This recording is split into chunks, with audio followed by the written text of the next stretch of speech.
FK sebagai yang menandatangani dokumen pembelian rumah di Kabupaten Deli Serdang, Sumatera Utara yang dibeli oleh tersangka Ika.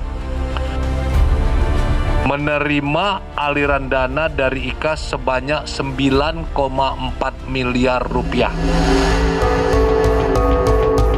Buntut kasus yang menjerat Indra Kents terus bertaut dan membelit ke banyak orang. Kekasihnya sendiri, Vanessa Kong, tak luput dari bidikan polisi. Kerap pamer kemewahan saat merendah cinta, Vanessa kini merana. Pernah menerima aliran dana senilai 1,1 miliar rupiah, jadi dalang yang membawanya berada di tubir kehancuran. Begitu pula soal sertifikat tanah di kawasan Tangerang senilai 7,8 miliar rupiah yang diterimanya. Saudara FK berperan menerima aliran dana dari saudara Ika sebesar 1,1 miliar rupiah, menerima sebidang tanah di Tangerang Selatan atas nama FK senilai 7,8 miliar rupiah. Selanjutnya penyidik juga memblokir rekening milik saudara FK. Soal aset Indra Kents di Tangerang telah menyeret keluarga Vanessa Kong sejak pertengahan bulan Maret lalu. Kala itu penyidik Barreskrim Polri menyita lahan yang tengah dalam proses pembangunan di sana. Dari keterangan penyidik, diketahui aset tersebut dibeli dalam rentang waktu tahun 2020 hingga 2021. Disimpul inilah indikasi Vanessa Kong dan keluarga menerima aliran dana tersibak. Periodenya sama, 2020 dan 2021. 2021. Berarti ini bangunan kedua yang disita sama posisi setelah yang dari Medan ya Pak? Keempat. Totalnya berapa Pak? Kalau boleh tahu. Total Aliran dana masuk sini 7,8 miliar. total semuanya Pak yang udah disita. Kalau sita kemarin 30, udah hampir 50 namanya. Untuk bangunan aja ya Pak? Bangunan Bangunan kita saja. masih menelusuri ya, aset-aset bentuk Pak. Barreskrim udah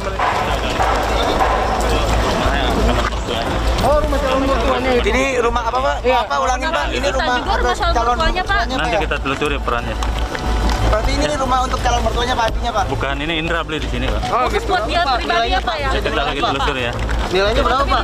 Nilainya berapa? 7,8. Buat ngambil dana rekeningnya. Kita lagi kejar aliran. Nama Vanessa Kong juga sejumlah keluarganya berada di pusaran heboh kasus judi berkedok investasi.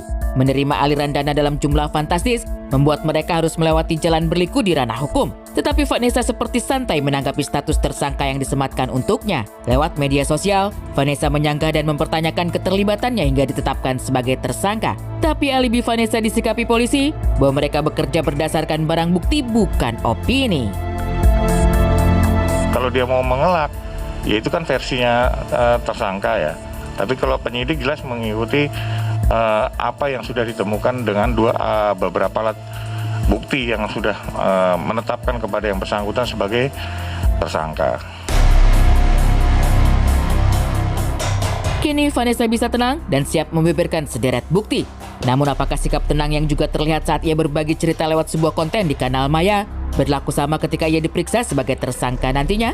Satu yang pasti, bahwa Vanessa Kong kini dijerat pasal tentang pencegahan tindak pidana pencucian uang dengan ancaman hukuman 5 tahun penjara. Vanessa dan tersangka lainnya juga telah dicekal kepolisian. Demi kepentingan penyidikan, ketiga tersangka diajukan cekal ke Ditjen Imigrasi. Pasal yang disangkakan kepada ketiga tersangka yaitu Pasal 5 atau Pasal 10 Undang-Undang Nomor 8 Tahun 2010 tentang pencegahan dan pemberantasan TPPU dan Pasal 55 Ayat 1 KUHP dengan ancaman penjara paling lama 5 tahun dan denda paling banyak 1 miliar rupiah.